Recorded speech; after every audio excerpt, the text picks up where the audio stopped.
जी खबरों के बुलेटिन में तुहाडा स्वागत है। सब तो पहला नज़र मारते हाँ अज दीयां चोणवीआं खबरां ते। पठानकोट आर्मी कैंप के त्रिवेणी गेट कोल होया एक ग्रनेड धमाका, खेतर विच हाई अलर्ट। नाइजीरियन विद्यार्थी ने होस्टल विच फाहा लगा के की आत्महत्या।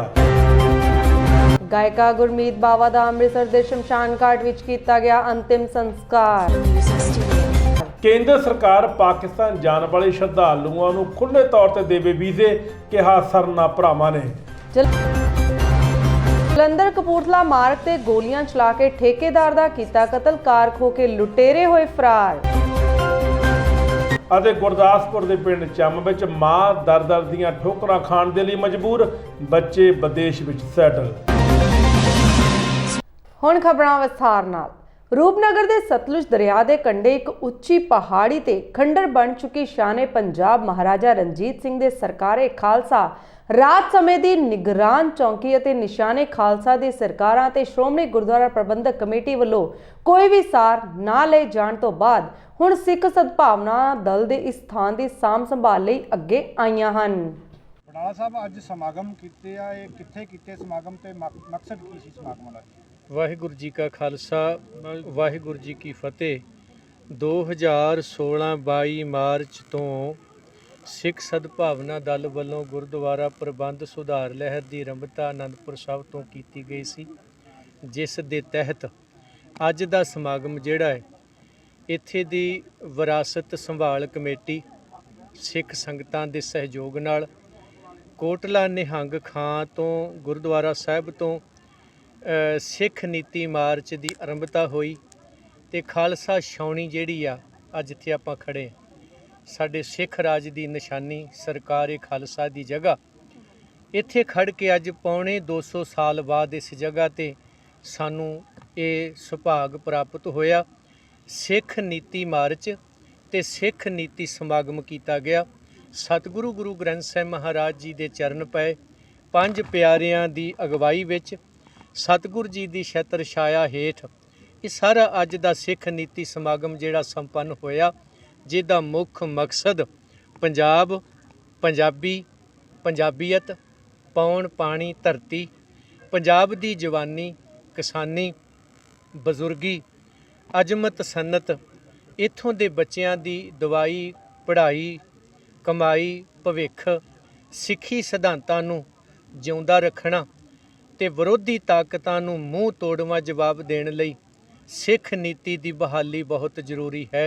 इसलिए अपने बजुर्गों नूं याद करदिआं उन्हां दे नक्शे कदम चलदिआं सरकार खालसा दे इस जगह ते आके अज खालसे की छाउणी जिथे इन्हां वीरां ने उपराले करके इस जगह नूं बहाल करवाया कीता ते अज असीं उहनूं वड्डे पੱਧਰ ते भी प्रोग्राम उलीकिआ है। 21 नवंबर नूं अज इत्थे आके गुरमत समागम होए, सतगुर दे चरण पए। पौने 200 साल के करीब हर महीने की 21 नवंबर नूं इत्थे समागम होणगे। शेरे पंजाब की बरसी इसे जगह ते सालाना मनाई जाएगी और इसे जगह नूं विरसा संभाल विरासत संभाल कमेटी जां होर साडियां पंजाब विच जिहड़े काम कर रहे आ उन्हां सारियां दी सहमति दे नाल मुड़ खालसा छाउणी दे रूप विच इस नूं बहाल किया जाऊ तां जो आउण वाली सिख पनीरी अपने उस खालसा राज नूं वेख सके। श्री गोविंदवाल साहिब के Baba Farid institute of nursing university regional centre girls hostel का उद्घाटन करने वास्ते कैबिनेट मंत्री डॉक्टर राज कुमार बेरका ने उचेचे तौर पर हाजिर हुए।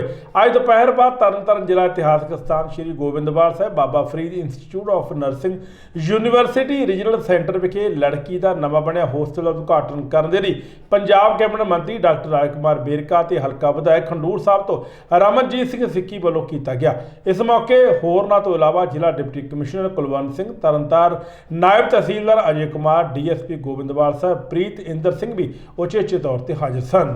भाई ये करीब 3 करोड़ रुपए की लागत के नाल ये जिहड़े होस्टल है ये उसारी की है और ये सारे का उपराला जिहड़ा है साढ़े बहुत ही मानयोग वाइस चांसलर राज बहादुर जी और इस इलाके के MLA रमनजीत सिंह सिक्की का ये योगदान है, ये उपराला है और ख़ास करके ਇਹ ਪਿੰਡਾਂ ਦੇ ਜਿਹੜੇ ਸਾਡੇ ਸਾਥੀ ਹੈ, ਲੋਕ ਹੈ, ਜਿਨ੍ਹਾਂ ਨੇ ਸਾਡੀ ਇਸ ਜਗ੍ਹਾ ਦੇ ਵਿੱਚ ਮਦਦ ਕੀਤੀ ਹੈ। ਔਰ ਮੈਂ ਸਮਝਦਾ ਕਿ ਇਹ ਲੋਕਾਂ ਨੂੰ ਸਮਰਪਿਤ ਸਰਕਾਰ ਹੈ ਔਰ ਲੋਕਾਂ ਦੇ ਵਾਸਤੇ ਇਹ ਸਰਕਾਰ ਹੈ ਔਰ ਅਸੀਂ ਜਿੰਨਾ ਵੀ ਇਹਨਾਂ ਵਾਸਤੇ ਕਰ ਸਕਾਂਗੇ ਉਨਾ ਹੀ ਘੱਟ ਹੈ। ਔਰ ਸਿੱਕੀ ਸਾਹਿਬ ਨੇ ਇਸ ਵੱਲ ਵਾਸਤੇ ਇਹ ਹੁਕਮ ਲਗਾਇਆ ਹੈ ਕਿ ਇੱਥੇ ਹਸਪੀਟਲ ਦੀ ਉਸਾਰੀ ਹੋਣੀ ਚਾਹੀਦੀ ਹੈ, ਜਿਹਦੀ ਕਿ ਸਾਡੇ ਵਾਈਸ ਚਾਂਸਲਰ ਸਾਹਿਬ ਨੇ ਪਹਿਲੇ ਤੋਂ ਹੀ ਇਹਦੇ ਵਾਸਤੇ ਜਿਹੜੇ ਆ ਉਹ ਕੋਸ਼ਿਸ਼ਾਂ ਜਾਰੀ ਰੱਖੀਆਂ ਹੋਈਆਂ। ਅੱਜ ਮੈਂ ਇੱਥੇ ਆਇਆ ਔਰ ਇਹਨਾਂ ਦੇ ਵਾਸਤੇ ਹੋਸਟਲ ਵੀ ਕੰਪਲੀਟ ਕਰ ਰਹੇ ਹਾਂ। ਇੱਥੇ ਕੋਈ ਵੀ ਕਮੀ ਹੋਈ ਉਹਨੂੰ ਵੀ ਪੂਰਾ ਕਰਾਂਗੇ ਔਰ ਇਹਦੇ ਨਾਲ ਨਾਲ ਹਸਪਤਾਲ ਬਣਾਉਣ ਵਾਸਤੇ 14 ਕਰੋੜ ਰੁਪਇਆ ਜਿਹੜਾ ਹੈ ਉਹ ਇਸ ਇਲਾਕੇ ਦੇ ਵਿੱਚ ਦੇ ਰਹੇ। ਡਾਕਟਰ ਸਾਹਿਬ, ਪੰਜਾਬ ਦੇ ਵਿੱਚ ਮੈਡੀਕਲ ਨਵੇਂ ਕਾਲਜ ਕਿੰਨੇ ਖੋਲ੍ਹੇ ਜਾ ਰਹੇ? 4 ਮੈਡੀਕਲ ਕਾਲਜ ਜਿਹੜੇ ਹੈ ਉਹ ਖੁੱਲ੍ਹ ਰਹੇ ਹੈ।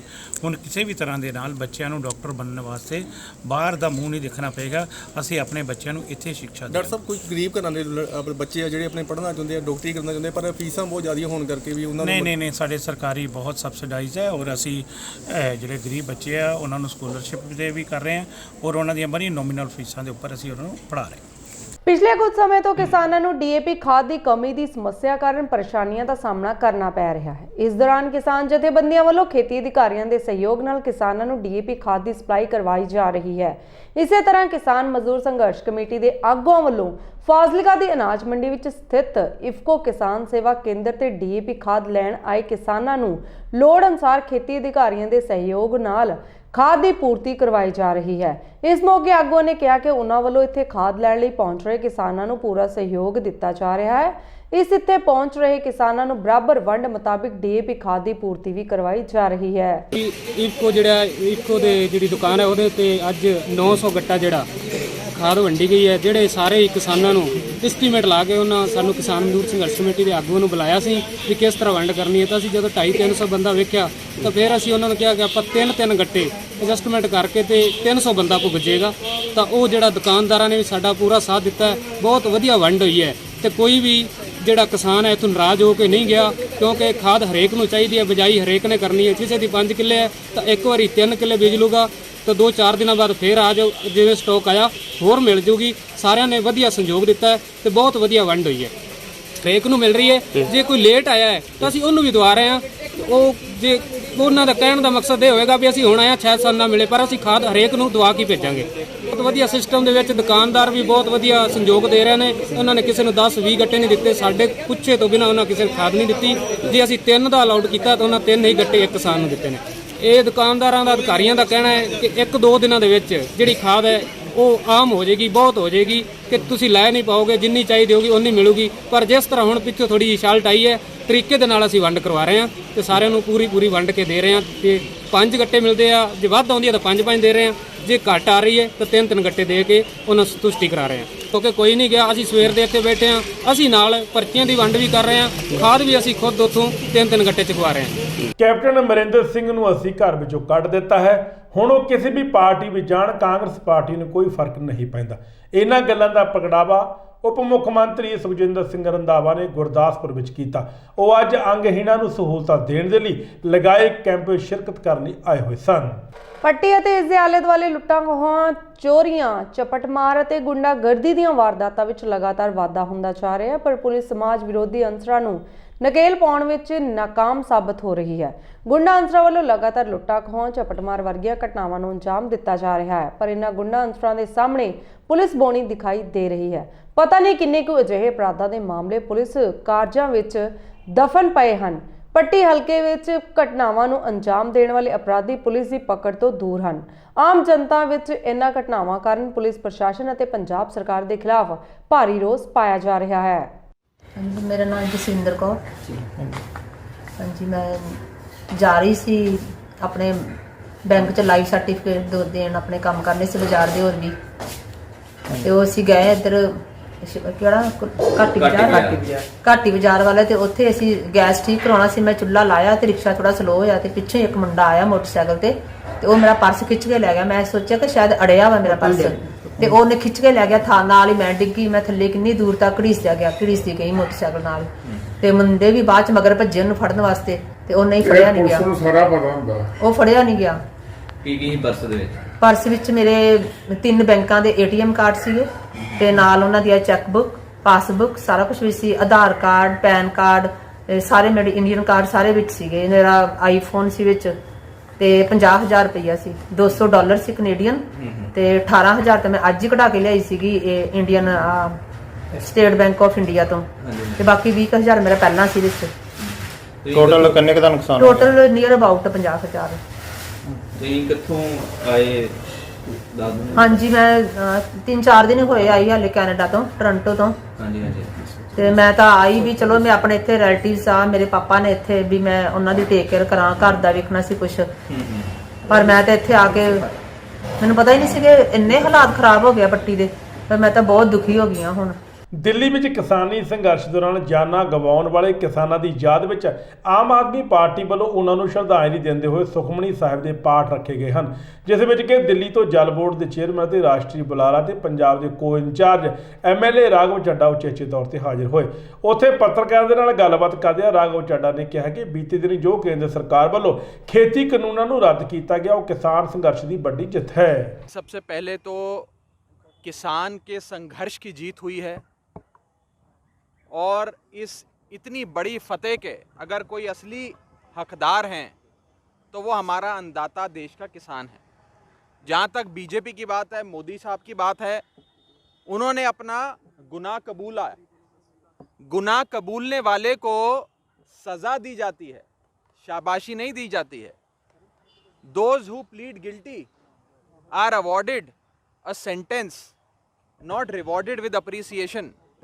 तो बीजेपी को तो पंजाब की और पूरे देश की जनता समय आने पे सज़ा देगी, लेकिन जो अभी फैसला आया ये बहुत बड़ा फैसला है, और आज़ाद भारत के इतिहास में सबसे बड़ा जन आंदोलन, एक ऐसा आंदोलन जिसमें देश के किसान ने ना दिन देखा, ना रात देखी, ना धूप देखी, ना छाँव देखी, ना सर्दी देखी, ना गर्मी देखी, संघर्ष करते रहे। उनकी इस संघर्ष को सलाम करते हैं हम सब।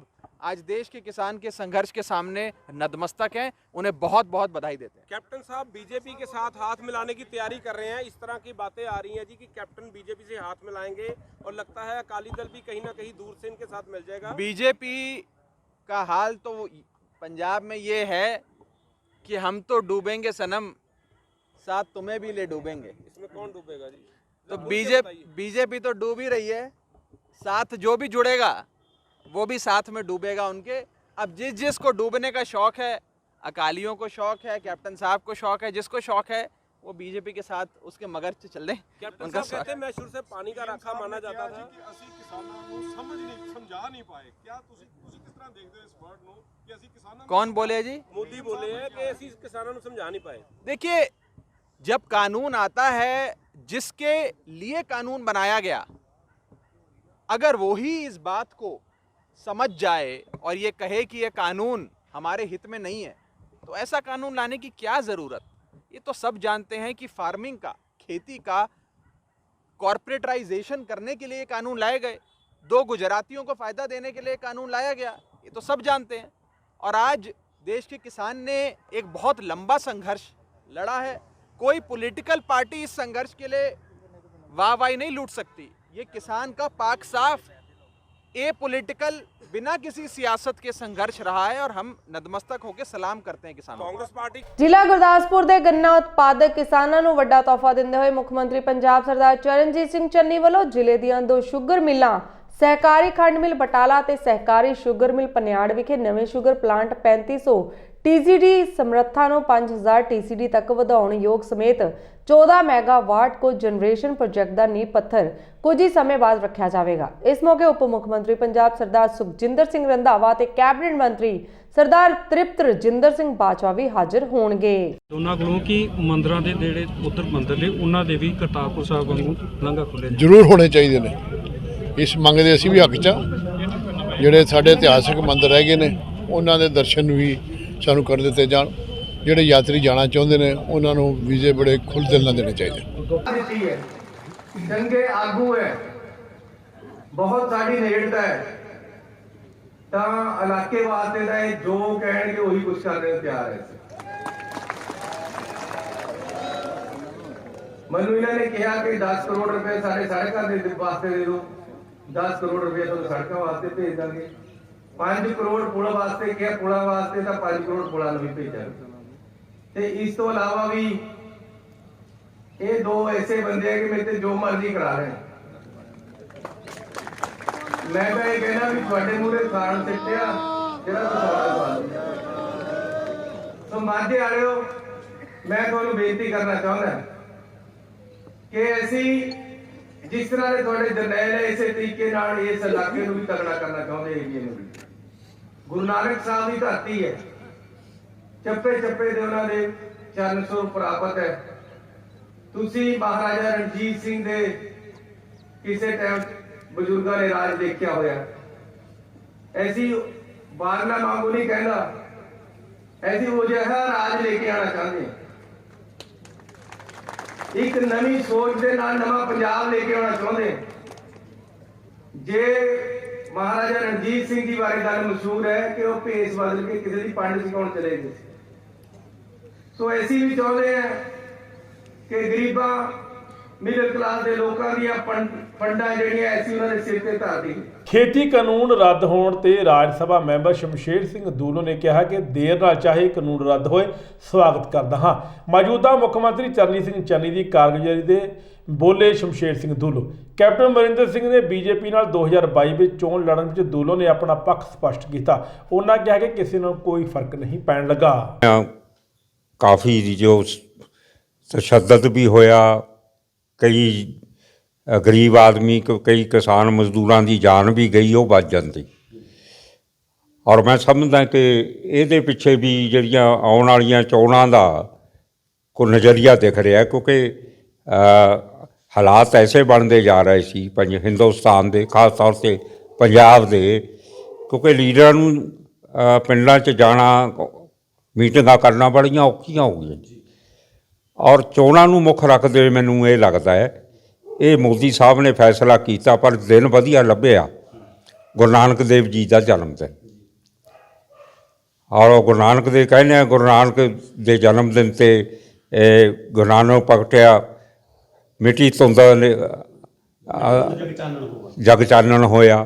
ਇਹ ਜਿਹੜਾ ਚਾਨਣ ਹੋਇਆ ਹੈ, ਮੈਂ ਸਮਝਦਾ ਹੈ ਉਹਨਾਂ ਨੇ ਇੱਕ ਚੰਗਾ ਦਿਨ ਚੁਣਿਆ, ਚੰਗੀ ਗੱਲ ਹੈ। ਹੁਣ ਵੀ ਇਹਦੇ ਨਾਲ ਕਾਫੀ ਅਜੇ ਕਲੀਅਰ ਕਰਨ ਦੀ ਜ਼ਰੂਰਤ ਹੈ, ਕਿਉਂਕਿ ਇਹ ਸਿਸਟਮ ਹੈ ਰਾਜ ਸਭਾ ਲੋਕ ਸਭਾ 'ਚ ਪਾਸ ਹੋ ਕੇ ਪ੍ਰੈਜ਼ੀਡੈਂਟ ਦਾ ਹੋਣਾ, ਔਰ ਉਹਦੇ ਨਾਲ ਜਿਹੜਾ MSP ਜਿਹੜੀ ਮੇਨ ਮੁੱਦਾ ਹੈ ਉਹਨੂੰ ਵੀ ਇਹ ਲਾਗੂ ਕਰਨ, ਉਹਦਾ ਵੀ ਅਨਾਊਂਸਮੈਂਟ ਕਰਨ ਨਾਲ।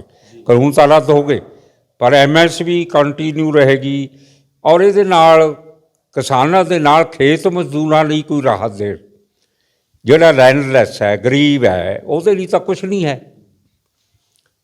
ਕਿਸਾਨ ਤਾਂ ਉਹ ਵੀ ਹੈ, ਕਈ ਐਸੇ ਕਿਸਾਨ ਨੇ ਜਿਹੜੇ ਮਾਲਕ ਨਹੀਂ ਜ਼ਮੀਨ ਦੇ ਪਰ ਖੇਤੀ ਕਰਦੇ ਨੇ ਚਕੋਤੇ 'ਤੇ ਲੈ ਕੇ, ਕਿਰਾਏ 'ਤੇ ਲੈ ਕੇ।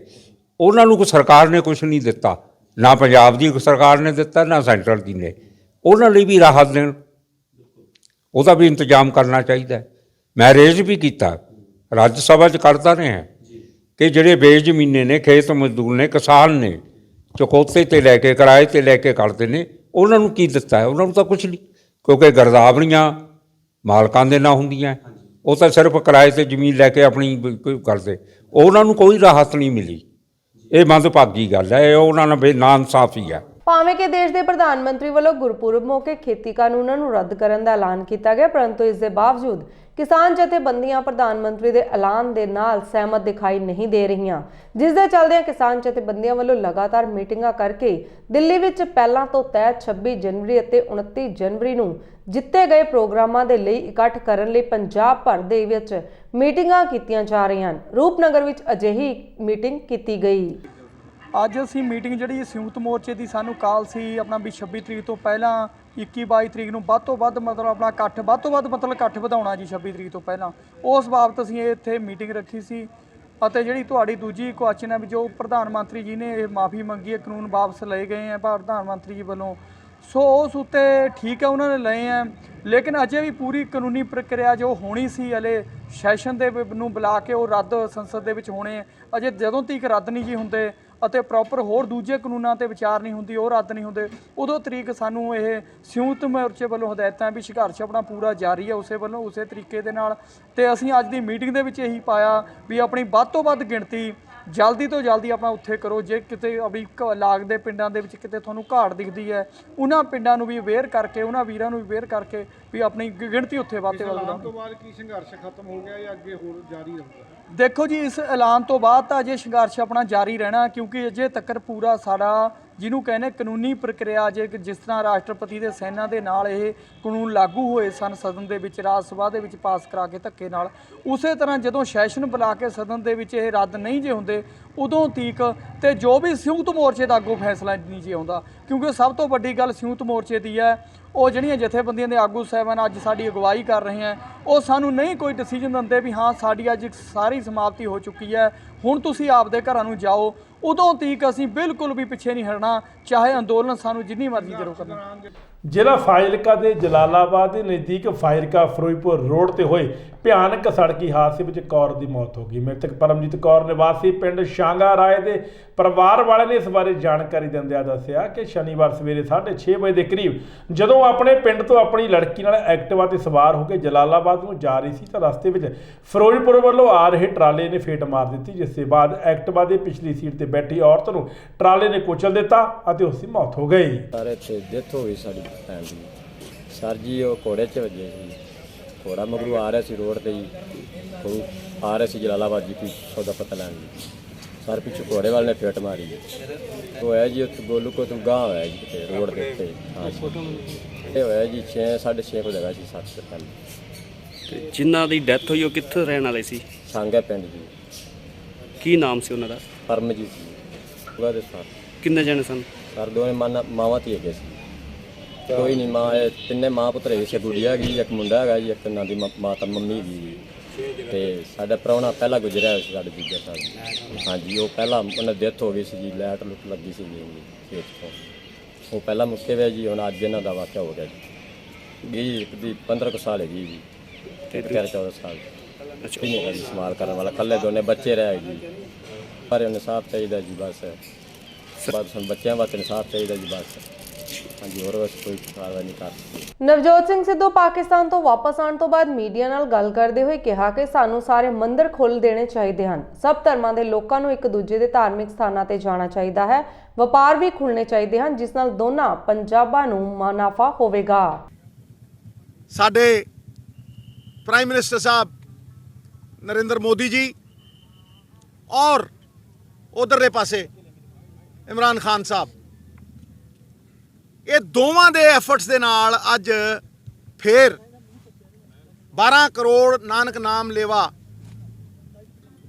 ਉੱਥੇ ਜਾ ਕੇ ਮੱਥਾ ਲਾ ਕੇ 21 ਪੁਸ਼ਤਾਂ ਤਰਦੀਆਂ ਨੇ।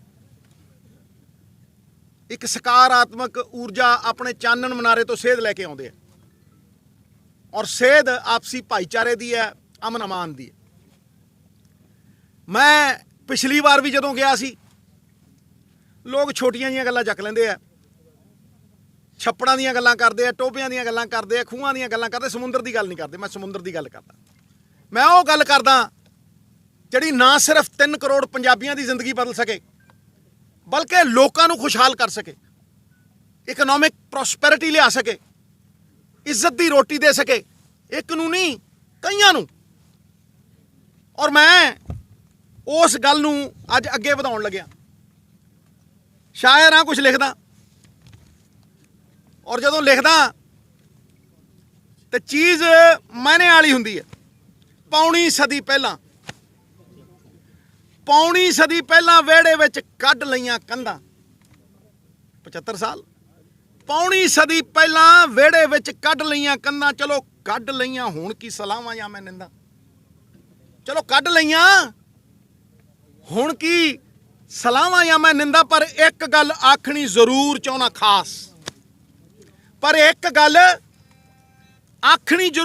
ਖਾਸ, ਇਹਨੂੰ ਆਖ ਲਓ ਦੁਆ ਮੇਰੀ ਜਾਂ ਕਹਿ ਲਓ ਅਰਦਾਸ।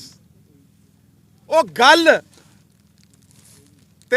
ਇਹ ਹੈ ਕਿ ਕੰਧਾਂ ਹੋਣ ਉੱਤੇ ਮੂਰਤਾਂ ਪਿਆਰੀਆਂ ਵੀ ਹੋਣ, ਕੰਧਾਂ ਹੋਣ ਉੱਤੇ ਮੂਰਤਾਂ ਪਿਆਰੀਆਂ ਵੀ ਹੋਣ, ਕੰਧਾਂ ਅੰਨੀਆਂ ਨਾ ਹੋਣ, ਬੂਹੇ ਬਾਰੀਆਂ ਵੀ ਹੋਣ। ਕੰਧਾਂ ਅੰਨੀਆਂ ਨਾ ਹੋਣ, ਬੂਹੇ ਬਾਰੀਆਂ ਵੀ ਹੋਣ, ਬੂਹੇ ਬਾਰੀਆਂ ਚੋਂ ਲੰਘ ਆਵੇ ਦੋਸਤੀ ਤੇ ਪਿਆਰ। ਉਹ ਬੂਹੇ ਬਾਰੀਆਂ ਚੋਂ ਲੰਘ ਆਵੇ ਦੋਸਤੀ ਤੇ ਪਿਆਰ। ਸਾਡਾ ਮੇਲ ਜੋਲ ਹੋਵੇ, ਸਾਡਾ ਮੇਲ ਜੋਲ ਹੋਵੇ, ਚੱਲੇ ਵਣਜ ਵਪਾਰ, ਚੱਲੇ ਵਣਜ ਵਪਾਰ। ਮੰਤਰੀ ਪ੍ਰਗਟ ਸਿੰਘ ਦੁਆਰਾ ਕਰਤਾਰਪੁਰ ਸਾਹਿਬ ਨਤਮਸਤਕ ਹੋਣ ਤੋਂ ਬਾਅਦ ਮੀਡੀਆ ਦੇ ਨਾਲ ਗੱਲਬਾਤ ਕਰਦੇ ਹੋਏ ਬੋਲੇ ਕਿ ਉਹ ਸਿੱਧੂ ਵੱਲੋਂ ਪਾਕਿਸਤਾਨ ਦੇ ਪ੍ਰਧਾਨ ਮੰਤਰੀ ਇਮਰਾਨ ਖਾਨ ਦੀ ਤਾਰੀਫ ਦੇ ਮੁੱਦੇ ਤੇ ਬੋਲੇ। ਭਾਜਪਾ ਬਿਨਾਂ ਮਤਲਬ ਦਾ ਮੁੱਦਾ ਬਣਾ ਕੇ ਬੈਠੀ ਹੈ, ਜਦੋਂ ਕਿ ਮੋਦੀ ਪਾਕਿਸਤਾਨ ਦੇ ਪ੍ਰਧਾਨ ਮੰਤਰੀ ਨੂੰ ਜੱਫੀ ਪਾਉਂਦੇ ਹੋਏ ਨਜ਼ਰ ਆਏ ਸਨ। ਉਦੋਂ ਸਭ ਠੀਕ ਸੀ। ਸਿੱਧੂ ਅਤੇ ਇਮਰਾਨ ਪੁਰਾਣੇ ਦੋਸਤ ਸਨ। ਅਗਰ ਜੇਕਰ ਉਸਨੇ ਵੱਡਾ ਭਰਾ ਕਹਿਤਾ ਤਾਂ ਕਿਸੇ ਨੂੰ ਕੋਈ ਇਤਰਾਜ਼ ਨਹੀਂ ਹੋਣਾ ਚਾਹੀਦਾ। ਉਸ ਜਗ੍ਹਾ ਤੇ ਜਾ ਕੇ ਤਾਂ ਹਮੇਸ਼ਾ ਹਰ ਇਨਸਾਨ ਜਿਹੜਾ ਆਪਣੇ ਆਪ ਨੂੰ ਖੁਸ਼ਕਿਸਮਤ ਸਮਝਦਾ, ਔਰ ਇਹੀ ਦੁਨੀਆ ਤੇ ਸੁਨੇਹਾ ਮੈਨੂੰ ਲੱਗਦਾ ਕਿ ਸਾਨੂੰ ਸਾਰਿਆਂ ਨੂੰ ਪਹੁੰਚਾਉਣਾ ਚਾਹੀਦਾ ਕਿ ਜਦੋਂ ਇਹ ਤਿੰਨ ਚੀਜ਼ਾਂ ਆ ਜਾਣ, ਕਿਰਤ ਕਰਨੀ, ਨਾਮ ਜਪਣਾ ਤੇ ਵੰਡ ਛਕਣਾ, ਮੈਨੂੰ ਲੱਗਦਾ ਉਹਦੇ ਵਿੱਚ ਇਨਸਾਨੀਅਤ ਦੀ ਔਰ ਜ਼ਿੰਦਗੀ ਦੀ ਸਾਰੀ ਫਿਲਾਸਫੀ ਇਕੱਠੀ ਹੋ ਕੇ ਉਹਦੇ 'ਚ ਆ ਜਾਂਦੀ ਹੈ। ਪ੍ਰਗਟ ਜੀ, ਸਿੱਧੂ ਜੀ ਨੇ ਇੱਕ ਹੋਰ ਕੰਟਰੋਵਰਸ਼ੀਅਲ ਸਟੇਟਮੈਂਟ ਦਿੱਤੀ ਹੈ। ਉੱਥੇ ਜਾਣਿਆ ਹੀ ਕਿਹਾ ਕਿ ਇਮਰਾਨ ਖਾਨ ਮੇਰੇ ਵੱਡੇ ਭਰਾ ਹੈਗੇ, ਉਹਨਾਂ ਨੇ ਮੈਨੂੰ ਬਹੁਤ ਪਿਆਰ ਦਿੱਤਾ ਹੋਇਆ। ਤੇ ਉਹਨੂੰ ਕਿਸ ਤਰ੍ਹਾਂ ਦੇਖਦੇ ਹੋ? ਬੀਜੇਪੀ ਨੇ ਵੀ ਅਟੈਕ ਕੀਤਾ, ਕਿਹਾ ਕਿ ਦੇਖੋ ਜੀ ਰਾਹੁਲ ਗਾਂਧੀ ਨੂੰ ਇਹੋ ਬੰਦਾ ਮਿਲਿਆ। ਤਾਂ ਸਰ ਉਸ ਚੀਜ਼ ਨੂੰ ਕਿਸ ਤਰ੍ਹਾਂ ਤੁਸੀਂ ਰਿਐਕਟ ਕਰੋਗੇ ਸਰ? ਪਤਾ ਨਹੀਂ, ਵੈਸੇ ਅਨਫੋਰਚੂਨੇਟ ਪਾਰਟ ਹੈ ਕਿ ਅਸੀਂ ਥੋੜੇ ਦਿਨ ਹੋਏ ਆ ਪਾਕਿਸਤਾਨ ਨਾਲ ਕ੍ਰਿਕਟ ਮੈਚ ਖੇਡ ਕੇ ਹਟੇ ਆ। ਅਸੀਂ ਹੋਰ ਵੀ ਸਪੋਰਟਸ ਟਾਈਜ਼ ਹਮੇਸ਼ਾ ਜਿਹੜੀਆਂ ਉਹ ਡਿਵੈਲਪ ਕਰਨ ਦੀ ਕੋਸ਼ਿਸ਼ ਕਰਦੇ ਆ ਤਾਂ ਕਿ ਇਦਾਂ ਦੀ ਕੜੱਤਣ ਨਾ ਵਧੇ। ਮੈਨੂੰ ਇਹ ਨਹੀਂ ਸਮਝ ਆਉਂਦੀ ਕਿ ਬੀਜੇਪੀ ਇਹਨੂੰ ਕਿਸ ਐਂਗਲ ਨਾਲ ਦੇਖਦੀ ਹੈ, ਔਰ ਇਹ ਬੜਾ ਅਨਫੋਰਚੂਨੇਟ ਪਾਰਟ ਹੈ ਕਿਉਂਕਿ ਜਦੋਂ ਜਿਸ ਧਰਤੀ ਤੇ ਅਸੀਂ ਜਾ ਕੇ ਆਏ ਆ ਉਹ ਹਮੇਸ਼ਾ ਇਨਸਾਨੀਅਤ ਦੀ ਗੱਲ ਹੋਈ ਆ ਉੱਥੇ, ਤੇ ਉਸ ਇਨਸਾਨੀਅਤ ਤੇ ਗੁਰੂ ਨਾਨਕ ਦੇਵ ਦੀ ਫਿਲਾਸਫੀ ਅੱਜ ਤੋਂ 552 ਸਾਲ ਪਹਿਲਾਂ ਜੋ ਗੁਰੂ ਨਾਨਕ ਦੇਵ जी ने किया सी, आज मैनू लगता इंसानियत पे पूरी टुकती है। बट सर वो मत्था टेकने गए थे, इमरान खान की तारीफें करने की क्या जरूरत थी? गुरु नानक के दर पे गए थे, इमरान खान की तारीफें कर रहे हैं वहाँ पर, उसकी क्या जरूरत? ਇਹਦੇ ਬਾਰੇ ਤਾਂ ਨਹੀਂ ਪਤਾ। ਦੇਖੋ ਗੱਲ ਤਾਂ ਸਿਰਫ ਇੰਨੀ ਕੀ ਹੈ ਕਿ ਜਦੋਂ ਮੱਥਾ ਟੇਕ ਲਿਆ, ਜਦੋਂ ਕਿਸੇ ਤੁਹਾਡੇ ਵਰਗੇ ਉੱਥੇ ਵੀ ਪੱਤਰਕਾਰ ਨੇ ਕਿਤੇ ਪੁੱਛ ਲਿਆ ਹੋਊਗਾ, ਕਿਉਂਕਿ ਦੇਖੋ ਮੈਂ ਮੰਨ ਲਓ ਸਪੋਜ਼ ਜੇ ਇਹ ਤਾਂ ਚਲੋ ਕ੍ਰਿਕਟ ਵਾਲੇ ਸੀ, ਮੈਂ ਤਾਂ ਹਾਕੀ ਵਾਲਾ ਸੀ, ਜੇ ਕਿਤੇ ਸ਼ਾਹਬਾਜ਼ ਕਿਤੇ ਪਾਕਿਸਤਾਨ ਦਾ ਚੀਫ ਮਿਨਿਸਟਰ ਹੋਵੇ ਪੰਜਾਬ ਦਾ, ਤੇ ਜੇ ਕਿਤੇ ਟਾਈਜ਼ ਹੋ ਜਾਣ ਤਾਂ ਐਡੀ ਵੀ ਕੋਈ ਗੱਲ ਨਹੀਂ ਹੈ ਕਿਉਂਕਿ ਦੁਨੀਆ ਦੇ ਉੱਤੇ ਹਮੇਸ਼ਾ ਮੈਨੂੰ ਤਾਂ ਉਹ ਵੀ ਦਿਨ ਯਾਦ ਹੈ ਜਿੱਦਣ ਬਰਲਿਨ ਦੀ ਜਿਹੜੀ ਦੀਵਾਰ ਹੈ ਉਹ ਦੋਨਾਂ ਦੇਸ਼ ਦੇ ਲੋਕਾਂ ਨੇ ਤੋੜ ਦਿੱਤੀ ਸੀ। ਖੁਸ਼ਹਾਲੀ ਦੀ ਗੱਲ ਹੈ, ਇਨਸਾਨੀਅਤ ਦੀ ਗੱਲ ਹੈ। ਮੈਨੂੰ ਲੱਗਦਾ ਸਾਨੂੰ ਉਹਦੇ ਤੋਂ ਅੱਗੇ ਵਧਣ ਦੀ ਜ਼ਰੂਰਤ ਹੈ। ਖੇਤੀ ਕਾਨੂੰਨਾਂ ਨੂੰ ਲੈ ਕੇ ਪ੍ਰਧਾਨ ਮੰਤਰੀ ਦੇ ਐਲਾਨ ਤੋਂ ਬਾਅਦ ਜਿੱਥੇ ਦੇਸ਼ ਭਰ ਦੇ ਕਿਸਾਨਾਂ ਦੇ ਵਿੱਚ ਖੁਸ਼ੀ ਦੀ ਲਹਿਰ ਪਾਈ ਜਾ ਰਹੀ ਹੈ, ਉੱਥੇ ਹੀ ਪੰਜਾਬ ਦੇ ਵਿੱਚ ਲਗਾਤਾਰ ਕਿਸਾਨਾਂ ਦੇ ਵਿਰੋਧਾਂ ਦਾ ਸਾਹਮਣਾ ਕਰ ਰਹੇ ਬੀਜੇਪੀ ਦੇ ਲੀਡਰਾਂ ਅਤੇ ਆਗੂਆਂ ਨੂੰ ਇਸ ਐਲਾਨ ਤੋਂ ਬਾਅਦ ਕਾਫੀ ਰਾਹਤ ਮਿਲਦੀ ਦਿਖਾਈ ਦੇ ਰਹੀ ਹੈ, ਜਿਸ ਤੋਂ ਬਾਅਦ ਹੁਣ ਬੀਜੇਪੀ ਦੇ ਲੀਡਰ ਖੁੱਲ੍ਹ ਕੇ ਸਾਹਮਣੇ ਆਉਣ ਲੱਗੇ ਹਨ।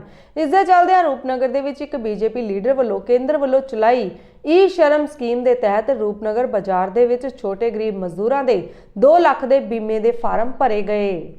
ਇੱਕ ਤਾਂ ਗੁਰੂ ਨਾਨਕ ਸਾਹਿਬ ਦੇ ਜਨਮ ਦਿਨ ਦੀਆਂ ਸਿੱਖ ਸੰਗਤ ਦਾ ਪਹਿਲਾਂ ਹੀ ਬਹੁਤ ਖੁਸ਼ੀ ਦੀ ਲਹਿਰ ਸੀ ਕਿ ਅੱਜ ਬਾਬੇ ਨਾਨਕ ਦਾ ਜਨਮ ਦਿਨ ਹੈ।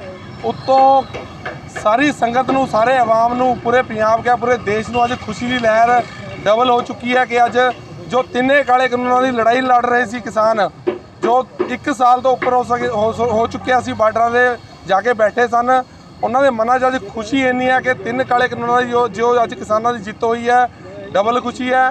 ਤੇ ਬਾਬੇ ਨਾਨਕ ਦਾ ਹੀ ਕਹਿਣਾ ਕਥਨ ਹੈ ਕਿ ਰੱਬ ਦੇ ਘਰ ਦੇਰ ਆ ਅੰਧੇਰ ਨਹੀਂ। ਸੋ 1 ਸਾਲ ਤੋਂ ਬਾਅਦ, ਚਾਹੇ ਸਾਨੂੰ 1 ਸਾਲ ਤੋਂ ਬਾਅਦ ਜਿੱਤ ਪ੍ਰਾਪਤ ਹੋਈ ਹੈ, ਜਿੱਥੇ ਸਾਡੇ ਕਿਸਾਨ ਵੀਰਾਂ ਨੇ ਸ਼ਹੀਦੀਆਂ ਵੀ ਦਿੱਤੀਆਂ ਕਿ ਉਹਨਾਂ ਦੇ ਪਰਿਵਾਰਾਂ ਦੇ ਵਿੱਚ ਵੀ ਅੱਜ ਹੌਸਲਾ, ਉਹਨਾਂ ਦੀ ਸ਼ਹੀਦੀ ਕੋਈ ਬੇਕਾਰ ਨਹੀਂ ਗਈ। ਸੋ ਅੱਜ ਖੁਸ਼ੀ ਦੀ ਲਹਿਰ ਆ। ਅਸੀਂ ਪੂਰੇ ਰੋਪੜ 'ਚ ਲੱਡੂ ਵੰਡ ਰਹੇ ਹਾਂ। ਸੋ ਆਉਣ ਦੇ ਟਾਈਮ ਦੇ ਵਿੱਚ ਇਹ ਤੋਂ ਵੱਧ ਖੁਸ਼ੀ ਹੋਵੇਗੀ ਜਦੋਂ ਇਹ ਤਿੰਨੇ ਕਾਲੇ ਕਾਨੂੰਨ ਸੈਸ਼ਨ 'ਚ ਜਾ ਕੇ ਰੱਦ ਹੋ ਜਾਣਗੇ। ਸ਼੍ਰੋਮਣੀ ਅਕਾਲੀ ਦਲ ਬਾਦਲ ਕਿਸੇ ਵੀ ਹਾਲਤ ਵਿੱਚ ਭਾਰਤੀ ਜਨਤਾ ਪਾਰਟੀ ਦੇ ਨਾਲ ਸਮਝੌਤਾ ਨਹੀਂ ਕਰੇਗੀ।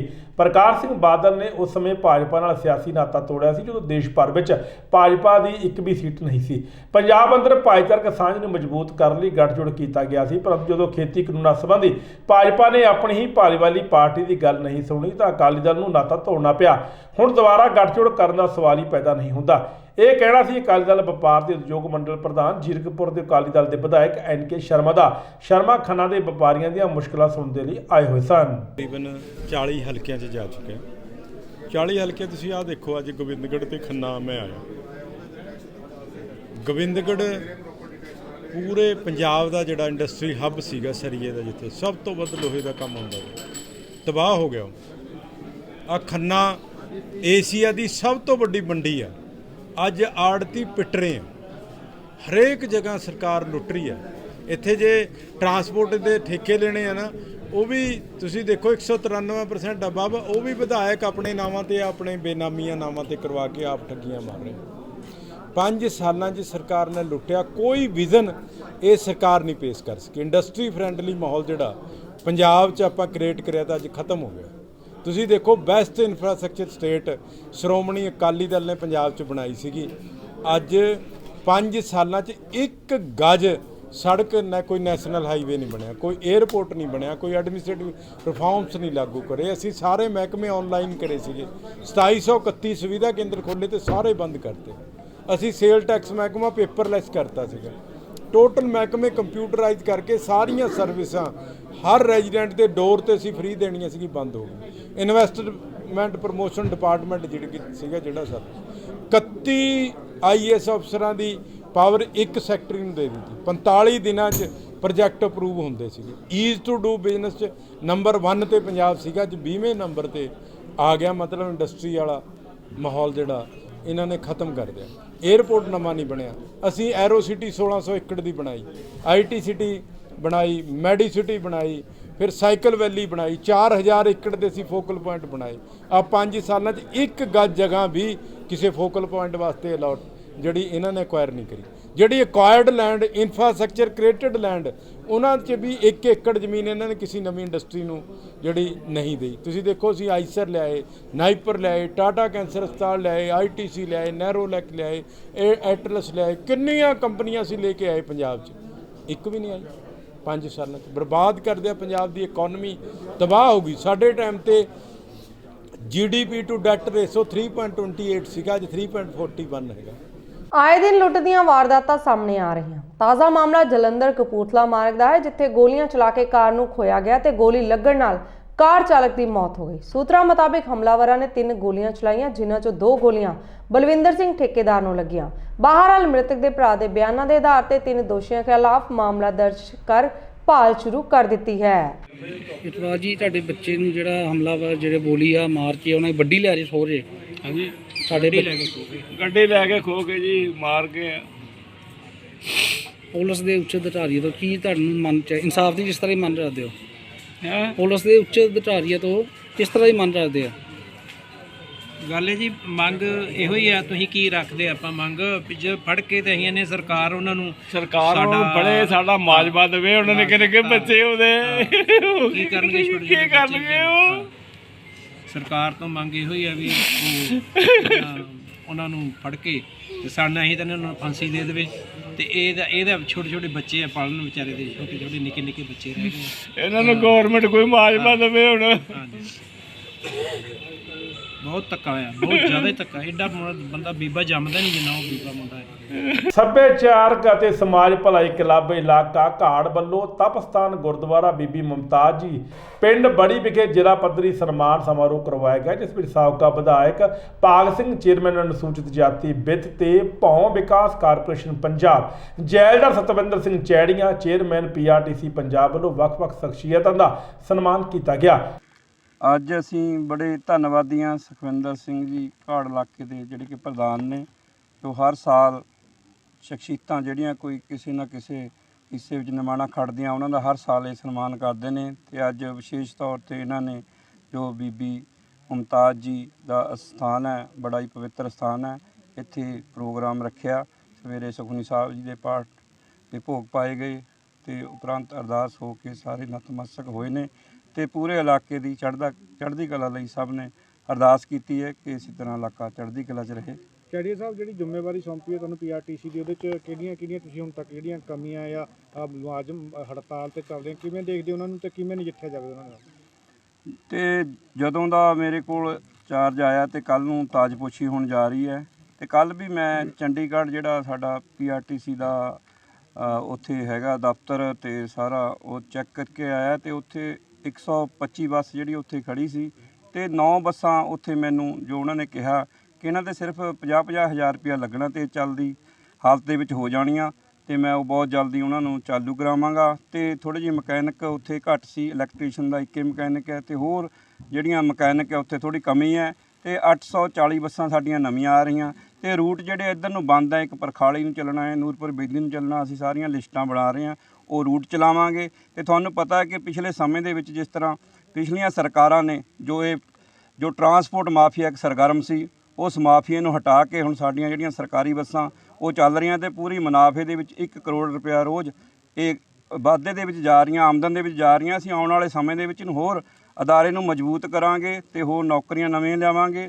ਤੇ ਜਿਹੜੇ ਮੁਲਾਜ਼ਮ ਕੱਚੇ ਹੈ ਉਹਨਾਂ ਦੇ ਨਾਲ ਵੀ ਗੱਲਬਾਤ ਕਰਕੇ, ਕੁਝ ਕੰਟਰੈਕਟ ਬੇਸ ਤੇ ਨੇ, ਕੁਝ ਹੋਰ ਜਿਹਨਾਂ ਦੇ ਨਾਲ ਸਾਰੀ ਗੱਲਬਾਤ ਕਰਕੇ ਅਸੀਂ ਇਸ ਮਸਲੇ ਦਾ ਸਾਰੇ ਦਾ ਹੱਲ ਕਰਾਂਗੇ ਤੇ ਅਦਾਰੇ ਨੂੰ ਹੋਰ ਅਸੀਂ ਪੂਰੀ ਅਦਾਰੇ ਨੂੰ ਹੋਰ ਉੱਪਰ ਲੈ ਕੇ ਜਾਵਾਂਗੇ।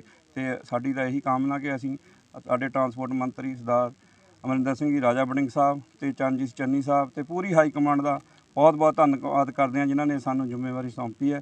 ਤੇ ਅਸੀਂ ਜਿਸ ਤਰ੍ਹਾਂ ਹੁਣ ਤੱਕ 20 ਸਾਲ ਤਨਦੇਹੀ ਦੇ ਨਾਲ, ਇਮਾਨਦਾਰੀ ਦੇ ਨਾਲ, ਸਰਲ ਨਾਲ ਸਮਾਜ ਦੀ ਸੇਵਾ ਬੜੇ ਸਾਦੇ ਢੰਗ ਨਾਲ ਕਰਦੇ ਹਾਂ ਤੇ ਉਸੇ ਤਰ੍ਹਾਂ ਹੀ ਕਰਦੇ ਰਹਾਂਗੇ।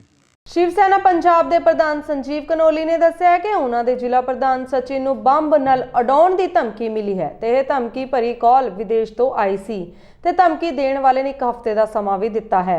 ਅੱਜ ਸ਼੍ਰੀ ਅਨੰਦਪੁਰ ਸਾਹਿਬ ਵਿੱਚ ਬੋਲਦਿਆਂ ਉਹਨਾਂ ਨੇ ਇਸ ਗੱਲ ਦਾ ਖੁਲਾਸਾ ਕੀਤਾ। ਉਹਨਾਂ ਕਿਹਾ ਕਿ ਕਿਸਾਨ ਅੰਦੋਲਨ ਦੀ ਆੜ ਵਿੱਚ ਖਾਲਿਸਤਾਨੀ ਮਾਹੌਲ ਖਰਾਬ ਕਰਨ ਵਿੱਚ ਲੱਗੇ ਹੋਏ ਹਨ। ਉਹਨਾਂ ਕਿਹਾ ਕਿ ਪੰਜਾਬ ਦੀਆਂ ਚੋਣਾਂ ਨੇੜੇ ਹਨ ਤੇ ਕੁਝ ਸ਼ਰਾਰਤੀ ਲੋਕ ਗੜਬੜੀ ਫੈਲਾਉਣ ਦੀਆਂ ਸਾਜ਼ਿਸ਼ਾਂ ਵੀ ਕਰ ਰਹੇ ਹਨ। ਦੇਖੋ, ਕੁਝ ਸ਼ਰਾਰਤੀ ਅੰਸਰ ਜਿਹੜੇ ਬਾਹਰਲੇ ਦੇਸ਼ 'ਚ ਬੈਠੇ ਨੇ ਉਹ ਉਹਨਾਂ ਨੂੰ ਤਕਲੀਫ ਹੈ ਵੀ ਪੰਜਾਬ ਦੇ ਵਿੱਚ ਮਾਹੌਲ ਵਧੀਆ ਹੋ ਰਿਹਾ ਹੈ ਕਿਉਂਕਿ ਅੱਜ ਬੜਾ ਸੁਖਾਵਾਂ ਮਾਹੌਲ ਹੈ। ਇਹ ਜਿਹੜੀ ਕਿਸਾਨਾਂ ਦੀ ਆੜ ਦੇ ਵਿੱਚ ਅੱਤਵਾਦੀਆਂ ਦਾ ਇੱਕ ਨੈਟਵਰਕ ਵੱਧ ਰਿਹਾ ਸੀ, ਉਹ ਹੁਣ ਕਿਸਾਨ ਅੰਦੋਲਨ ਖਤਮ ਹੋ ਗਿਆ। ਉਹ ਕਿਸੇ ਨਾ ਕਿਸੇ ਤਰੀਕੇ ਨਾਲ ਇਹ ਦੇਖਦੇ ਵੀ ਸਾਡੇ ਤੋਂ ਕੋਈ ਚੀਜ਼ ਖੋਈ ਗਈ, ਵੀ ਜਿਹੜੇ ਪੰਜਾਬ ਦੇ ਵਿੱਚ ਸਾਡੇ ਮਨਸੂਬੇ ਸੀਗੇ ਵੀ ਪੰਜਾਬ ਦੇ ਵਿੱਚ ਦੁਬਾਰਾ ਅੱਤਵਾਦ ਲਿਆਉਣਾ, ਉਹ ਇਹਨਾਂ ਨੂੰ ਦਿਖ ਰਿਹਾ ਵੀ ਅਸੀਂ ਉਹਦੇ 'ਚ ਫੇਲ ਹੋ ਗਏ ਹਾਂ। ਇਸ ਕਰਕੇ ਇਹ ਪਹਿਲਾਂ ਵੀ ਇਹ ਲੋਕਾਂ ਦੀ ਇਹੀ ਰਹੀ ਹੈ, ਜਿਹੜੇ ਇੱਥੋਂ ਅੱਤਵਾਦੀ ਸੀਗੇ ਕੁਝ ਪੁਲਿਸ ਨੇ ਮਾਰਤੇ ਸੀ, ਕੁਝ ਭੱਜ ਕੇ ਬਾਹਰਲੇ ਦੇਸ਼ਾਂ 'ਚ ਬੈਠੇ ਨੇ। ਉਹ ਹਰ ਤਰ੍ਹਾਂ ਦੀ ਐਸੀ ਕੋਸ਼ਿਸ਼ ਕਰਦੇ ਰਹਿੰਦੇ ਨੇ, ਕਦੀ ਉਹ ਗੈਂਗਸਟਰਾਂ ਨੂੰ ਪੈਸੇ ਦੇ ਦਿੰਦੇ ਨੇ, ਕਦੀ ਕਿਸੇ ਨੂੰ ਪੈਸੇ ਦੇ ਦਿੰਦੇ ਨੇ ਵੀ ਪੰਜਾਬ ਦਾ ਮਾਹੌਲ ਖਰਾਬ ਕੀਤਾ ਜਾਵੇ। ਅਸੀਂ ਲੋਕ ਦੇਸ਼ ਪ੍ਰੇਮੀ ਆ, ਅਸੀਂ ਪੰਜਾਬ ਲਈ, ਆਪਣੇ ਦੇਸ਼ ਲਈ ਜਿੰਨੇ ਵੀ ਲੋਕ ਜਿਹੜੇ ਵਿਦੇਸ਼ਾਂ 'ਚ ਬੈਠੇ ਚਾਹੇ ਸਾਡੇ ਦੇਸ਼ 'ਚ ਜਿਹੜਾ ਗਲਤ ਕੰਮ ਕਰਦੇ ਸੀ ਉਹਨਾਂ ਦਾ ਵਿਰੋਧ ਕਰਦੇ ਹੈ ਤੇ ਕਰਦੇ ਰਹਾਂਗੇ।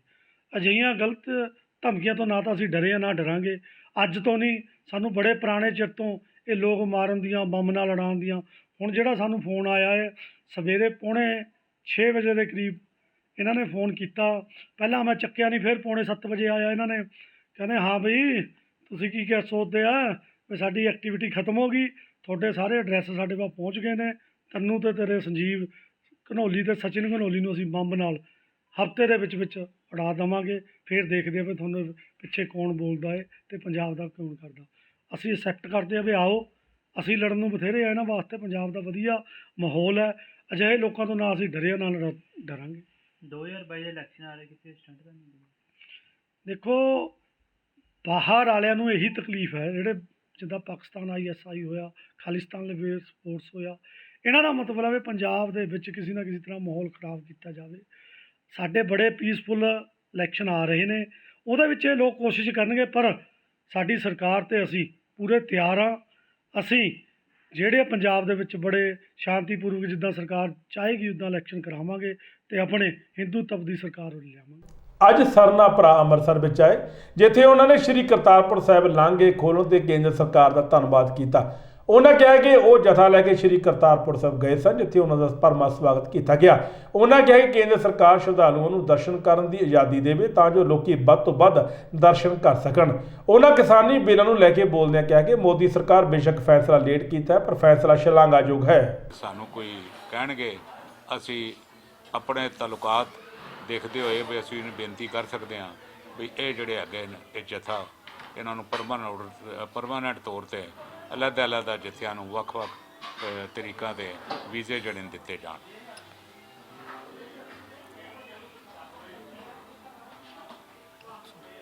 ਔਰ ਅੱਜ ਬਹੁਤ ਅੱਛੀ ਰੌਣਕ ਸੀ ਕਰਤਾਰਪੁਰ ਸਾਹਿਬ। ਮਨ ਬੜਾ ਖੁਸ਼ ਹੋਇਆ ਹੈ ਬਈ ਗੁਰੂ ਨਾਨਕ ਸਾਹਿਬ ਦਾ ਪ੍ਰਕਾਸ਼ ਦਿਹਾੜਾ ਬੜੇ ਅੱਛੇ ਤਰੀਕੇ ਦੇ ਨਾਲ ਕਰਤਾਰਪੁਰ ਸਾਹਿਬ ਮਨਾਇਆ ਗਿਆ ਹੈ। ਮੈਂ ਆਪਣੀ ਜ਼ਿੰਦਗੀ ਦੇ ਵਿੱਚ ਇਹ ਪਹਿਲਾ ਮੌਕਾ ਹੈ ਸਾਡੇ ਦੋਵਾਂ ਦਾ ਵੀ ਅਸੀਂ ਗੁਰੂ ਨਾਨਕ ਸਾਹਿਬ ਦਾ ਪ੍ਰਕਾਸ਼ ਦਿਹਾੜਾ ਸ੍ਰੀ ਕਰਤਾਰਪੁਰ ਸਾਹਿਬ ਮਨਾਉਣ ਦਾ ਸਾਨੂੰ ਮੌਕਾ ਮਿਲਿਆ ਹੈ। ਅਸੀਂ ਉਸ ਅਕਾਲ ਪੁਰਖ ਦੇ ਧੰਨਵਾਦੀ ਹਾਂ ਜਿਨ੍ਹਾਂ ਨੇ ਇਹ ਮੌਕਾ ਬਣਾਇਆ।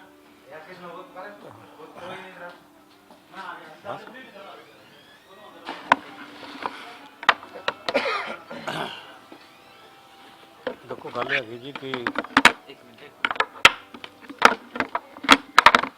गुरु नानक साहब का ज्योति जोत समान का पुरब तो करतारपुर साहब असी शुरुआत भी की सी तो बड़ी बार सानू गुरु ने बख्शिश की है, पर हिंदुस्तान की सरकार वालों ये लांघा खोलना और उहदे विच सानू प्रायोरिटी दे के साडे जत्थे नूं तरजीह दी गई तो सानू अज मौका मिलिया गुरपुरब मनाउण दा। ये साडे लई बड़े माण ते सत्कार वाली गल हुई है। हुण मैं ये गल कहना चाहता कि बाकी गल हरविंदर सिंह ने सारियां कीतियां। दिल्ली सिख गुरुद्वारा प्रबंधक कमेटी की गोलक दे विच 83 लाख रुपया कट उन्होंने गोलक गणाण तो ना कर दी। 7.5 घंटे के करीब हरविंदर सिंह, हरिंदरपाल सिंह, मनजीत सिंह बैठे हुए ये उत्ते रहे। बड़ी मुश्किल नाल गोलक गिनी गई तो पर गोलक जी सी 83 लाख रुपये कट निकली। और सब तो वड्डी गल कि 38.5 लाख रुपये पुराने नोट निकले जिसकी वैल्यू 0 पैसे है, तो वो इनू अपनी कैश लैन दस रहे। उन्होंने उत्ते बदतमीजी साढ़े वर्करां नाल कीती, खुद उन्होंने मैंबर ने हरविंदर सिंह नाल कीती ते रणजीत कौर ते बाकी दे साथी सरसे ने भेजते सामने दे के सर भेज दिते जथेदार अकाल तख्त साहब नूं चिट्ठी दे के बई इन्होंने सानू उत्थे बड़ा बुला के आया। 7.5 घंटे तुसी साडे वर्करां नूं उत्थे जिहड़ा काम 10 मिनट दा सी कैश गिनाण दा, तुसीं 7.5 घंटे कैश नहीं गिनाई और कैश शामी पूरी नहीं निकली ते शिकायत तुसीं खुद जथेदार नूं ला रहे हो। अफसोस है जथेदार हरप्रीत सिंह दे उत्ते कि इस गल दा ते तूं नहीं पुछया बई 83 लाख तुहाडा घट क्यों निकलिया। कहना जी मैं उन्होंने बुलावांगा वो कैश गिनाण क्यों गए। उन्होंने गंदी भाषा का प्रयोग किया है। उनको जी तुसी जिन्हां दे गोलक चोरी हो गई और जेड़े तुहाडे कोल पहुँच गए बई गोलक चोरी का हिसाब तो दे नहीं रहे और हिसाब मंग रहे ये तुहाडे कोल शायद लैके गए कि तुहाडा इतने मान स्थान पर बैठण के दूजी पार्टी को पुछण दा हक नहीं भी इस बारे कितनी सच्चाई है तो कितनी नहीं है और तुसी अपना लैक्चर दे के ते उहदा नां की तत्तियां गल्लां कर दित्तियां। सानू इस गल की उम्मीद जथेदार पासों बिल्कुल नहीं सी।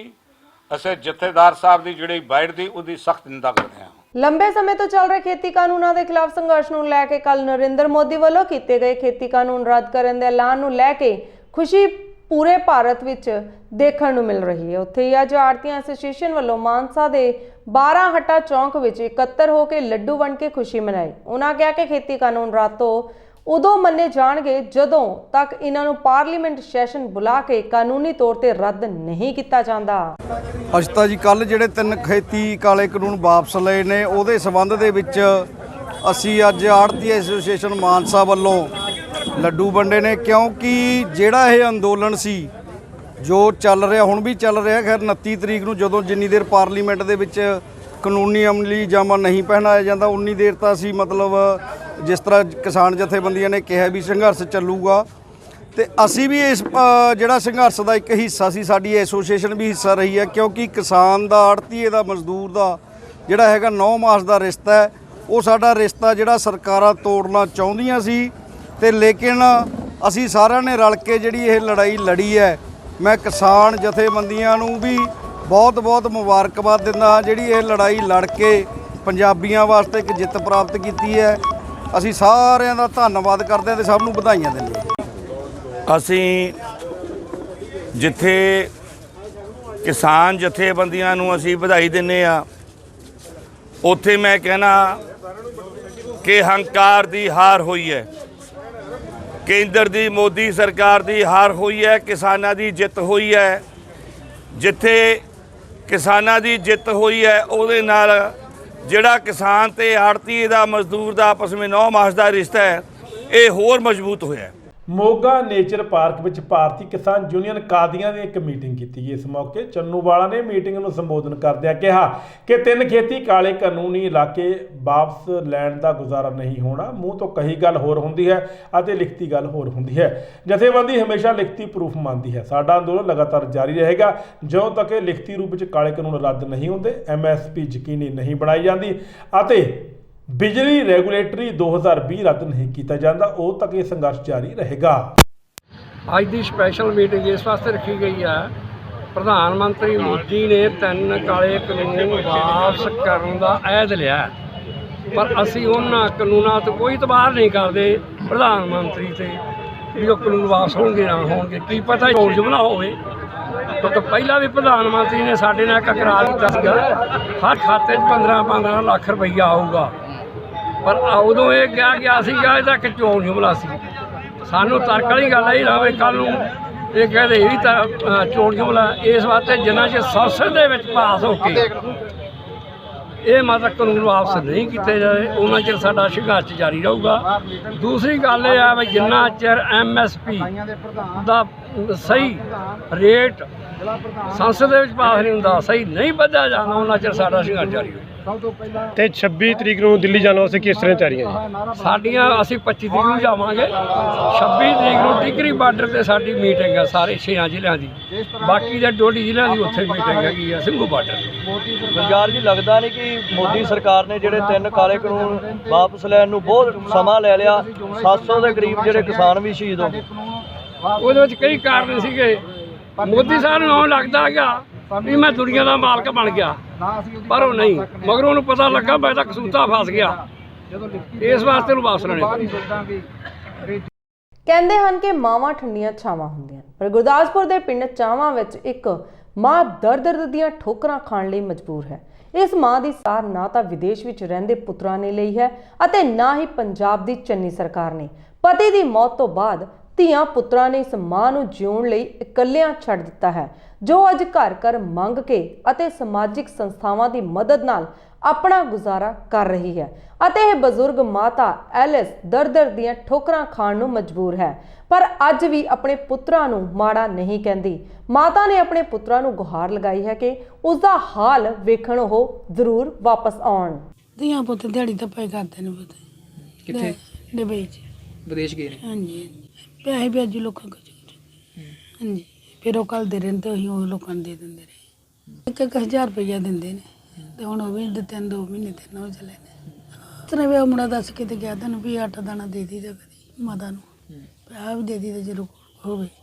ਬੜੀ ਮਦਦ ਇਹਨਾਂ ਨੇ ਮੇਰੀ ਕੀਤੀ ਹੈ ਲੋਕਡਾਊਨ ਵਿੱਚ, ਬੜਾ ਆਟਾ ਦੇ ਦਿੰਦੇ ਰਹੇ ਤੇ ਫਿਰ ਆਪਣਾ ਟਾਈਮ ਗੁਜ਼ਾਰਾ ਪੁੱਤ ਪਾਸ ਕੀਤਾ। ਹੋਰ ਕੀ ਕਰਨਾ ਹੈ? ਹਾਂ, ਨੂੰਹ ਇਹ ਕਹਿ ਰਹਿੰਦੀ ਜਿੰਨ ਤੱਕ ਮਾਰ ਸੁਟਾ ਹੋਇਆ ਇੱਧਰ ਉਧਰ ਰੋਟੀ ਮੰਗੀ।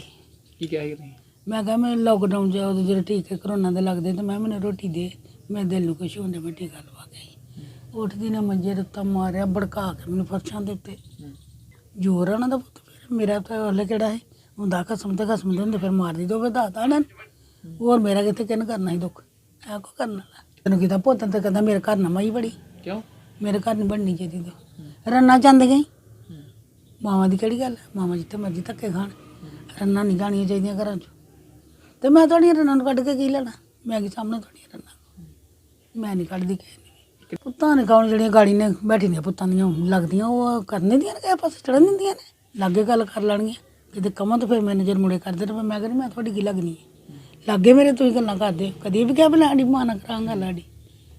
ਜੇ ਤੁਹਾਡਾ ਨਹੀਂ ਇਰਾਦਾ ਪਿਆ ਵਿੱਚ ਦਾ ਮਾਂ ਵਿੱਚ ਤੇ ਫਿਰ ਮਾਂ ਦਾ ਵੀ ਨਹੀਂ ਹੋ ਹੀ ਗਿਆ 2 ਮਹੀਨੇ ਕੁਛ ਨਹੀਂ ਦਿੱਤਾ ਸਰਕਾਰ ਵਾਲਿਆਂ ਕੀ ਦੇਣਾ ਮੈਨੂੰ ਕੁਛ ਵੀ ਨਹੀਂ ਜਿਹੜਾ ਰਾਸ਼ਨ ਨਹੀਂ ਬਣਾ ਤਾਂ ਮੈਨੂੰ ਕੀ ਦੇਣਾ ਜਿਹੜਾ ਰਾਸ਼ਨ ਕਾਰਡ ਮੇਰੇ ਬਣਾ ਕੇ ਦਿੱਤੇ ਉਹਨਾਂ ਮੈਨੂੰ ਕੀ ਦੇਣਾ ਆਹੋ ਪੁੱਤਰਾਂ ਨੂੰ ਕੀ ਕਹਿਣਾ ਮੈਂ ਸਰਕਾਰ ਨੂੰ ਕਹਿਣਾ ਵੀ ਦਿਓ ਮੇਰੀ ਕਰੋ ਮਤ ਹਲਪਦਾਰੀ ਕਰੋ ਮੈਨੂੰ ਕੋਠਾ ਦਿਓ ਬਣਾ ਕੇ ਮੈਨੂੰ ਰਾਸ਼ਨ ਪਾਣੀ ਦਿਓ ਜੋ ਹਲਪ ਦੁਨੀਆ ਦੀ ਚੱਲੀ ਹੈ ਤੇ ਉਹ ਮੈਨੂੰ ਕਰੋ ਮੈਨੂੰ ਦਿਓ ਮੈਨੂੰ ਸਭ ਕੁਝ ਕੀ ਨਾ ਆਪਣਾ ਮੇਰਾ ਨਾਮ ਗੋਪਾਲ ਸਿੰਘ ਹੈ ਭਾਜੀ। ਮਾਤਾ ਬਾਰੇ ਦੱਸੋ ਕਿੱਦਾਂ ਕਰ ਰਹੇ ਹੋ। ਮਾਤਾ ਬਾਰੇ 3-4 ਮਹੀਨੇ ਤੋਂ ਹੋ ਗਿਆ ਕਾਫੀ ਐਕਸਾਈਡ ਹੈਗੀ ਹੈ ਕੋਈ ਬਾਤ ਨਹੀਂ ਪੁੱਛਦਾ ਧੀ ਪੁੱਤਰ ਕੋਈ ਨਹੀਂ ਆਉਂਦਾ ਇਹਨਾਂ ਕੋਲ ਵਿਚਾਰੀ ਇਕੱਲੀ ਬਹਿ ਕੇ ਰੋਂਦੀ ਰਹਿੰਦੀ ਹੈ ਦੁਕਾਨ ਤੇ ਜਾਏ ਤਾਂ ਰੋਂਦੀ ਰਹਿੰਦੀ ਹੈ ਤੇ ਆ ਤੁਸੀਂ ਇਹਨਾਂ ਦਾ ਘਰ ਦੇਖ ਹੀ ਲਿਆ ਤੇ ਬਹੁਤ ਮਾੜੇ ਹਾਲਾਤ ਹੈ ਇਹਨਾਂ ਦੇ ਧੀ ਪੁੱਤਰ ਬੱਚੇ ਅਸੀਂ ਮਦਦ ਲਾਕਡਾਊਨ 'ਚ ਕਾਫੀ ਮਦਦ ਕੀਤੀ ਹੈ ਫਿਲਹਾਲ ਹੁਣ ਤੱਕ ਜੋ ਮਾਤਾ ਨੂੰ ਮੈਡੀਸਨ ਵਗੈਰਾ ਕੁਝ ਵੀ ਚਾਹੀਦਾ ਉਹ ਅਸੀਂ ਇਹਨਾਂ ਨੂੰ ਪ੍ਰੋਵਾਈਡ ਕਰ ਦਿੰਦੇ ਹਾਂ। ਅਪੀਲ ਇਹ ਹੋਈ ਸਰਕਾਰ ਅੱਗੇ ਸੋਸ਼ਲ ਮੀਡੀਆ ਅੱਗੇ ਇਹੋ ਕਹਿਣਾ ਚਾਹੁੰਦੇ ਹਾਂ ਕਿ ਚਲੋ ਮਾਤਾ ਜੀ ਦਾ ਘਰ ਬਣ ਜਾਏ ਤੇ ਮਾਤਾ ਜੀ ਦਾ ਰਾਸ਼ਨ ਪਾਣੀ ਦਾ ਜੁਗਾੜ ਲੱਗ ਜਾਏਗਾ। ਇੱਕ ਪਾਸੇ ਜਿੱਥੇ ਭਾਰਤ ਸਰਕਾਰ ਵੱਲੋਂ ਸਵੱਛ ਭਾਰਤ ਅਭਿਆਨ ਚਲਾਇਆ ਗਿਆ ਹੈ ਉੱਥੇ ਦੇਸ਼ ਵਾਸੀਆਂ ਨੂੰ ਅਪੀਲ ਕੀਤੀ ਗਈ ਹੈ ਕਿ ਉਹ ਆਪਣੇ ਆਲੇ ਦੁਆਲੇ ਸਫਾਈ ਰੱਖੀ ਜਾਵੇ। ਉੱਥੇ ਦੂਜੇ ਪਾਸੇ ਗੁਰਦਾਸਪੁਰ ਵਿੱਚ ਜਗ੍ਹਾ ਜਗ੍ਹਾ ਲੱਗੇ ਕੂੜੇ ਦੇ ਢੇਰ ਸਵੱਛ ਭਾਰਤ ਅਭਿਆਨ ਦੀਆਂ ਧੱਜੀਆਂ ਉਡਾਉਂਦੇ ਹੋਏ ਨਜ਼ਰ ਆ ਰਹੇ ਹਨ ਜਿਸ ਤੋਂ ਸ਼ਹਿਰ ਵਾਸੀ ਵੀ ਕਾਫੀ ਦੁਖੀ ਹਨ ਅਤੇ ਬਿਮਾਰੀਆਂ ਫੈਲਣ ਦਾ ਵੀ ਡਰ ਬਣਿਆ ਹੋਇਆ ਹੈ ਤੇ ਕੋਰੀਡੋਰ ਖੋਲ੍ਹਣ ਤੋਂ ਬਾਅਦ ਰਾਜਨੀਤਿਕ ਲੋਕ ਲਗਾਤਾਰ ਮੱਥਾ ਟੇਕਣ ਆ ਰਹੇ ਹਨ ਜਿਸ ਕਰਕੇ ਉਹਨਾਂ ਨੂੰ ਖੁਸ਼ ਕਰਨ ਲਈ ਅਧਿਕਾਰੀਆਂ ਵੱਲੋਂ ਕੋਰੀਡੋਰ ਵਿਖੇ ਸਫਾਈ ਕਰਵਾਈ ਕਰਮਚਾਰੀ ਭੇਜੇ ਜਾ ਰਹੇ ਸਨ ਅਤੇ ਪਰ ਗੁਰਦਾਸਪੁਰ ਵਿੱਚ ਜਗ੍ਹਾ ਜਗ੍ਹਾ ਕੂੜੇ ਦੇ ਢੇਰ ਲੱਗੇ ਹਨ ਜਿਸ ਵੱਲ ਕੋਈ ਵੀ ਧਿਆਨ ਨਹੀਂ ਦੇ ਰਿਹਾ। ਨਹੀਂ ਗੁਰਦਾਸਪੁਰ ਦੇ ਵਿੱਚ ਅਸੀਂ ਸੈਕੰਡਰੀ ਪੁਆਇੰਟ ਸਾਰੇ ਖਤਮ ਕਰ ਦਿੱਤੇ ਕੁਝ ਲੋਕਾਂ ਵਿੱਚ ਅਵੇਅਰਨੈਸ ਦੀ ਕਮੀ ਆ ਜਿਹਦੇ ਕਾਰਨ ਕਰਕੇ ਲੋਕਾਂ ਵੱਲੋਂ ਜਿਹੜਾ ਕੂੜਾ ਬਾਹਰ ਸੁੱਟ ਦਿੱਤਾ ਜਾਂਦਾ। ਅਸੀਂ ਡੋਰ ਟੂ ਡੋਰ ਕਲੈਕਸ਼ਨ ਤੇ ਸੈਗਰੀਗੇਸ਼ਨ ਲਈ ਜਿਹੜੀਆਂ ਹਰ ਇੱਕ ਸਫਾਈ ਕਰਮਚਾਰੀ ਨੂੰ ਜਿਹੜਾ ਆ ਉਹਨਾਂ ਨੂੰ number of house hold allot ਕਰ ਦਿੱਤੇ ਆ। ਤੁਹਾਡੇ ਧਿਆਨ ਦੇ ਵਿੱਚ ਲਿਆਇਆ ਜਾਵੇ ਵੀ 19 ਸੈਕੰਡਰੀ ਪੁਆਇੰਟਸ ਹਨ ਜਿਹੜੇ ਮਾਨਯੋਗ ਐਮਐਲਏ ਦੇ ਹੁਕਮਾਂ ਤੇ ਪ੍ਰਧਾਨ ਨਗਰ ਕੌਂਸਲ ਦੀ ਗੁਰਦਾਸਪੁਰ ਦੀ ਅਗਵਾਈ ਹੇਠ ਅਸੀਂ ਜਿਹੜਾ ਉਹਨੂੰ ਬੜੇ ਸੁਚੱਜੇ ਢੰਗ ਨਾਲ ਖਤਮ ਕਰਕੇ ਇੱਕੋ ਹੀ ਸੈਕੰਡਰੀ ਪੁਆਇੰਟ ਜਿਹੜਾ ਆ ਮੇਹਰਚੰਦ ਰੋਡ ਦੇ ਉੱਤੇ ਜਿਹੜਾ ਆ ਉਹ ਲੈ ਗਏ ਆ ਤੇ ਉਹਦੇ ਉੱਤੇ ਬਕਾਇਦਾ ਅਸੀਂ ਇੱਕ ਬੇਲਿੰਗ ਮਸ਼ੀਨ ਜਿਹੜੀ ਸਥਾਪਿਤ ਕਰ ਦਿੱਤੀ ਆ। ਜਿਹੜਾ ਬਾਕੀ ਕੂੜਾ ਸੈਗਰੀਗੇਟ ਹੁੰਦਾ ਆ ਉਹ ਐਮਆਰਐਫ ਸ਼ੈੱਡ ਦੇ ਵਿੱਚ ਚੱਲ ਜਾਂਦਾ ਜਿਹੜਾ ਵਾਧੂ ਬਚਦਾ ਉਸ ਨੂੰ ਅਸੀਂ ਮਾਨ ਚੋਪੜੇ ਜਿਹੜਾ ਸਾਡਾ ਡੰਪਿੰਗ ਸਾਈਡ ਆ ਉੱਥੇ ਭੇਜ ਰਹੇ।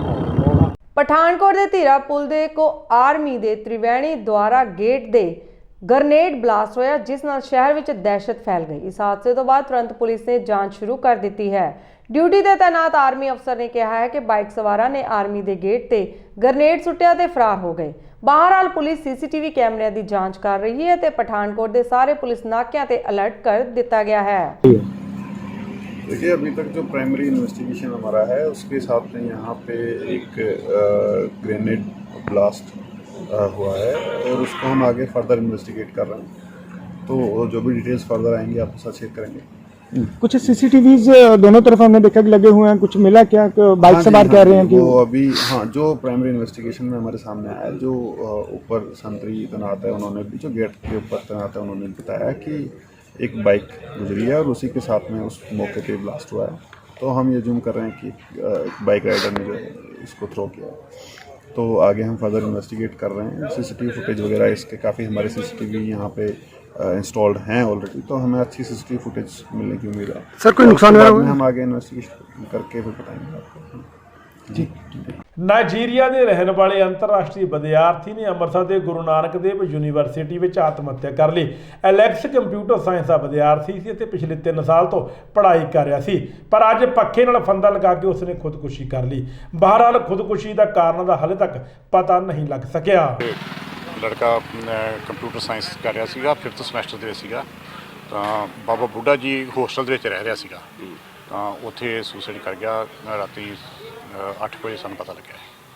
ਕਿਹੜੀ ਕੰਟਰੀ ਦਾ ਰਹਿਣ ਵਾਲਾ ਸੀ? ਇਹ ਨਾਈਜੀਰੀਆ ਦਾ ਰਹਿਣ ਵਾਲਾ ਸੀ। ਸਰ ਕੁਝ ਪਤਾ ਲੱਗਾ ਕਿ ਕੋਈ ਕਿੱਦਾਂ ਕਿਉਂ ਕਾਰਨ ਰਿਹਾ? ਨਹੀਂ ਕੁਝ ਪਤਾ ਨਹੀਂ ਲੱਗਿਆ। ਉਹਦਾ ਇੱਕ ਫਰੈਂਡ ਉਹ ਵੀ ਨਾਈਜੀਰੀਆ ਦਾ ਰਹਿਣ ਵਾਲਾ ਉਹਦੇ ਨਾਲ ਗੱਲ ਹੋਈ ਆ ਉਹਨੇ ਘੰਟਾ ਪਹਿਲਾਂ ਉਹਨੂੰ ਮਿਲਿਆ ਸੀ ਬੜਾ ਠੀਕ ਸੀਗਾ ਕੋਈ ਉਹਨੂੰ ਪ੍ਰੋਬਲਮ ਨਹੀਂ ਸੀਗੀ ਲੇਕਿਨ ਉਸ ਤੋਂ ਬਾਅਦ ਵਿੱਚ ਜਦੋਂ ਕਮਰੇ ਚੋਂ ਬਾਹਰ ਨਹੀਂ ਨਿਕਲਿਆ ਤਾਂ ਫਿਰ ਉਹਨੇ ਜਿਹੜਾ ਸੁਪਰਵਾਈਜ਼ਰ ਸੀਗਾ ਸਿਕਿਉਰਿਟੀ ਵਾਲਾ ਉਹਨੂੰ ਇਨਫੋਰਮ ਕਰਕੇ ਫਿਰ ਉਹ ਜਦੋਂ ਦਰਵਾਜ਼ਾ ਖੜਕਾਇਆ ਦਰਵਾਜ਼ਾ ਨਹੀਂ ਖੋਲ ਰਿਹਾ ਸੀਗਾ ਫਿਰ ਉਹਦੀ ਖਿੜਕੀ ਤੋੜ ਕੇ ਜਦੋਂ ਦੇਖਿਆ ਤਾਂ ਉਹ ਹੈਂਗ ਹੋ ਚੁੱਕਾ ਸੀ ਐਕਸਪਾਇਰ ਹੋ ਤੇ ਕੀ ਕਾਰਵਾਈ ਅਮਰ 174 ਦੀ ਅਸੀਂ ਕਾਰਵਾਈ ਕਰ ਰਹੇ ਹਾਂ ਲੇਕਿਨ ਮੈਂ FRRO ਆਫਿਸ ਗਿਆ ਸੀਗਾ ਉੱਥੋਂ ਅਸੀਂ ਅੰਬੈਸੀ ਦੇ ਰਾਹੀਂ ਉਹਨਾਂ ਨੂੰ ਸਭ ਕੁਝ ਕਨਵੇ ਕਰ ਰਹੇ ਹਾਂ। ਤੇ ਡੈਡ ਬੋਡੀ ਉੱਥੇ ਭੇਜੀ ਜਾਏਗੀ ਜਿਵੇਂ ਉਹ ਕਹਿਣਗੇ ਉਸੇ ਹਿਸਾਬ ਨਾਲ ਕੀਤਾ ਤੇ ਫਿਲਹਾਲ ਕੋਈ ਸ਼ੱਕ ਕਿਸੇ ਦੀ ਕੋਈ ਗੱਲਬਾਤ? ਫਿਲਹਾਲ ਕੋਈ ਸ਼ੱਕ ਸ਼ਿਕਵਾ ਕਿਸੇ ਤੇ ਨਹੀਂ ਹੈ। ਯੂਨੀਵਰਸਿਟੀ ਪ੍ਰਸ਼ਾਸਨ ਨੇ ਕੀ ਕਿਹਾ? ਯੂਨੀਵਰਸਿਟੀ ਦਾ ਪ੍ਰਸ਼ਾਸਨ ਜਿਹੜਾ ਉਹ ਸਾਰਾ ਅਪਲਾਈ ਕਰ ਰਿਹਾ, ਹਰ ਪਾਸਿਓਂ ਕੋਆਪਰੇਟ ਕਰ ਰਿਹਾ। ਆਪਣੀ ਸਾਫ਼ ਸੁਥਰੀ ਗਾਇਕੀ ਰਾਹੀਂ ਅੱਧੀ ਸਦੀ ਤੋਂ ਵਧੇਰੇ ਸਮਾਂ ਪੰਜਾਬੀਆਂ ਦੇ ਦਿਲਾਂ ਤੇ ਰਾਜ ਕਰਨ ਵਾਲੀ ਲੰਮੀ ਹੇਕ ਦੀ ਮਲਿਕਾ, ਜੁਗਨੀ ਅਤੇ ਮਿਰਜ਼ਾ ਦੀ ਗਾਇਕਾ ਗੁਰਮੀਤ ਬਾਵਾ ਹੁਣ ਇਸ ਦੁਨੀਆ 'ਚ ਨਹੀਂ ਰਹੇ। ਉਹ ਕਰੀਬ 77 ਸਾਲ ਦੇ ਸਨ। ਅੱਜ ਸਵੇਰੇ ਉਹਨਾਂ ਨੇ ਆਪਣਾ ਅੰਤਿਮ ਸਾਹ ਅੰਮ੍ਰਿਤਸਰ ਸਥਿਤ ਆਪਣੇ ਘਰ ਵਿੱਚ ਲਿਆ। ਗਾਇਕਾ ਗੁਰਮੀਤ ਬਾਵਾ ਦਾ ਅੰਤਿਮ ਸੰਸਕਾਰ ਸੋਮਵਾਰ ਨੂੰ ਸਵੇਰੇ 10:30 ਵਜੇ ਨੇੜੇ ਗੁਰਦੁਆਰਾ ਸ਼ਹੀਦਗੰਜ ਚਾਟੀਵਿੰਡ ਸ਼ਮਸ਼ਾਨ ਘਾਟ ਕੀਤਾ ਗਿਆ। ਇਸ ਸਬੰਧ ਵਿੱਚ ਗੱਲਬਾਤ ਕਰਦੇ ਹੋਏ ਗੁਰਮੀਤ ਬਾਵਾ ਦੇ ਪਤੀ ਕਿਰਪਾਲ ਬਾਵਾ ਅਤੇ ਉਹਨਾਂ ਦੀ ਬੇਟੀ ਗਲੋਰੀ ਬਾਵਾ ਨੇ ਦੱਸਿਆ ਹੈ ਕਿ ਗੁਰਮੀਤ ਬਾਵਾ ਦੀ ਸਿਹਤ ਬੀਤੇ 2-3 ਦਿਨ ਤੋਂ ਕੁਝ ਢਿੱਲੀ ਚੱਲ ਰਹੀ ਸੀ ਅਤੇ ਅੱਜ ਉਹ ਸਵੇਰੇ ਕਰੀਬ 11 ਵਜੇ ਉਹਨਾਂ ਨੇ ਆਖਰੀ ਸਾਹ ਲਿਆ। ਦਾ ਸ਼ਿੰਗਾਰ ਸੀ, ਗਾਇਕੀ ਦੀ ਦਸਤਾਰ ਸੀ, ਗਾਇਕੀ ਦੇ ਸਰਮੌਰ ਉਹ ਬੰਦੇ ਸੀ ਜਿਨ੍ਹਾਂ ਦੇ ਉੱਤੇ ਮਾਣ ਕੀਤਾ ਜਾ ਸਕਦਾ, ਜਿਨ੍ਹਾਂ ਦੀ ਗਾਇਕੀ ਤੇ ਮਾਣ ਕੀਤਾ ਜਾ ਸਕਦਾ। ਜਿਸ ਤਰ੍ਹਾਂ ਪਿਛਲੇ ਸਾਲਾਂ ਤੋਂ ਜਿਹੜੀ ਗਾਇਕੀ ਆ ਉਹ ਕੁਰਾਹੇ ਪਈ ਹੋਈ ਸੀ ਔਰ ਲੋਕਾਂ ਨੂੰ ਇਹੋ ਜਿਹੇ ਮੰਡੀ ਵਾਲੇ ਪਾਸੇ ਲੈ ਕੇ ਜਾ ਰਹੀ ਸੀ, ਲੋਕਾਂ ਨੂੰ ਗਲਤ ਪਾਸੇ ਲੈ ਕੇ ਜਾ ਰਹੀ ਸੀ। ਗੁਰਮੀਤ ਬਾਵਾ ਤੇ ਉਹਨਾਂ ਦਾ ਪਰਿਵਾਰ ਇੱਕ ਥੰਮ ਸੀ ਜਿਨ੍ਹਾਂ ਨੇ ਆਪਣੀ ਅਸਲ ਗਾਇਕੀ ਨੂੰ, ਪੰਜਾਬੀ ਨੂੰ ਜਿਹੜਾ ਵਾ ਰੋਕ ਕੇ ਰੱਖਿਆ, ਬਚਾ ਕੇ ਰੱਖਿਆ, ਕਿਉਂਕਿ ਉਹਨਾਂ ਹਮੇਸ਼ਾ ਹੀ ਜਿਹੜਾ ਵਾ ਫੋਕ ਇਨਸਟਰੂਮੈਂਟ ਦੇ ਨਾਲ ਜਿਹੜੇ ਸਧਾਰਨ ਸਾਜ਼ ਨੇ, ਜਿਹੜੇ ਪੰਜਾਬੀ ਸਾਜ਼ ਨੇ, ਜਿਹੜੇ ਦੇਸੀ ਸਾਜ਼ ਨੇ, ਉਹਨਾਂ ਦੇ ਨਾਲ ਗਾਇਆ ਤੇ ਉਹਨਾਂ ਨੂੰ ਬਹੁਤ ਜਿਹੜਾ ਦਾ ਪਹਿਚਾਣ ਮਿਲੀ, ਲੋਕੀ ਪਸੰਦ ਕਰਦੇ ਸੀ। ਔਰ ਭਾਰਤ ਸਰਕਾਰ ਦੀ ਉਹਨਾਂ ਲਗਭਗ 25 ਦੇਸ਼ਾਂ ਦੇ ਵਿੱਚ ਪ੍ਰਤੀਨਿਧਤਾ ਕੀਤੀ ਆ। ਜਿਹੜਾ ਸੰਗੀਤਕ ਮੰਤਰਾਲਾ ਹੈ ਸਾਡਾ ਦੇਸ਼ ਦਾ, ਉਹਨਾਂ ਨੇ ਉਹਨਾਂ ਨੂੰ ਲਗਭਗ 25 ਦੇਸ਼ਾਂ ਦੇ ਵਿੱਚ ਭੇਜਿਆ ਹੁਣ ਤੱਕ, ਜਿੱਥੇ ਉਹਨਾਂ ਨੇ ਪੰਜਾਬ ਦੀ ਗਾਇਕੀ, ਪੰਜਾਬ ਦੀ ਗਾਇਕੀ ਦਾ ਨਮੂਨਾ, ਪੰਜਾਬ ਦੀ ਗਾਇਕੀ ਦਾ ਸੱਚ, ਪੰਜਾਬ ਦੀ ਗਾਇਕੀ ਦੀ ਰੂਹ, ਪੰਜਾਬ ਦੀ ਗਾਇਕੀ ਦੀ ਵੰਨਗੀਆਂ ਪੇਸ਼ ਕੀਤੀਆਂ। ਦੋਸਤੋ ਜਾਂਦੇ ਜਾਂਦੇ ਚੋਣਵੀਆਂ ਖਬਰਾਂ ਇੱਕ ਵਾਰੀ ਫੇਰ ਤੋਂ। ਪਠਾਨਕੋਟ ਆਰਮੀ ਕੈਂਪ ਦੇ ਤ੍ਰਿਵੇਣੀ ਗੇਟ ਕੋਲ ਹੋਇਆ ਇੱਕ ਗ੍ਰਨੇਡ ਧਮਾਕਾ, ਖੇਤਰ ਵਿੱਚ ਹਾਈ ਅਲਰਟ। ਨਾਈਜੀਰੀਅਨ ਵਿਦਿਆਰਥੀ ਨੇ ਹੋਸਟਲ ਵਿੱਚ ਫਾਹਾ ਲਗਾ ਕੇ ਕੀਤੀ ਆਤਮ ਹੱਤਿਆ। ਗਾਇਕਾ ਗੁਰਮੀਤ ਬਾਵਾ ਦਾ ਅੰਮ੍ਰਿਤਸਰ ਦੇ ਸ਼ਮਸ਼ਾਨ ਘਾਟ ਵਿੱਚ ਕੀਤਾ ਗਿਆ ਅੰਤਿਮ ਸੰਸਕਾਰ। ਕੇਂਦਰ ਸਰਕਾਰ ਪਾਕਿਸਤਾਨ ਜਾਣ ਵਾਲੇ ਸ਼ਰਧਾਲੂਆਂ ਨੂੰ ਖੁੱਲ੍ਹੇ ਤੌਰ ਤੇ ਦੇਵੇ ਵੀਜ਼ੇ, ਕਿਹਾ ਸਰਨਾ ਭਰਾਵਾਂ ਨੇ। ਜਲੰਧਰ ਕਪੂਰਥਲਾ ਮਾਰਗ ਤੇ ਗੋਲੀਆਂ ਚਲਾ ਕੇ ਠੇਕੇਦਾਰ ਦਾ ਕੀਤਾ ਕਤਲ, ਕਾਰ ਖੋਹ ਕੇ ਲੁਟੇਰੇ ਹੋਏ ਫਰਾਰ। ਅਤੇ ਗੁਰਦਾਸਪੁਰ ਦੇ ਪਿੰਡ ਚੰਮ ਵਿੱਚ ਮਾਂ ਦਰ ਦੀਆਂ ਠੋਕਰਾਂ ਖਾਣ ਦੇ ਲਈ ਮਜਬੂਰ, ਬੱਚੇ ਵਿਦੇਸ਼ ਵਿੱਚ ਸੈਟਲ। ਇਹ ਸਨ ਹੁਣ ਤੱਕ ਦੀਆਂ ਖਬਰਾਂ। ਨਵੀਆਂ ਤੇ ਤਾਜ਼ਾ ਖਬਰਾਂ ਦੇ ਨਾਲ ਤੁਹਾਡੇ ਸਾਹਮਣੇ ਫਿਰ ਤੋਂ ਰੂਬਰੂ ਹੋਵਾਂਗੇ। ਤਦ ਤੱਕ ਲਈ ਮੈਨੂੰ ਤੇਜਿੰਦਰ ਕੌਰ ਨੂੰ ਔਰ ਮੇਰੇ ਸਾਥੀ ਕੁਲਵੰਤ ਗਿੱਲ ਨੂੰ ਦਿਓ ਇਜਾਜ਼ਤ। ਰੱਬ ਰਾਖਾ।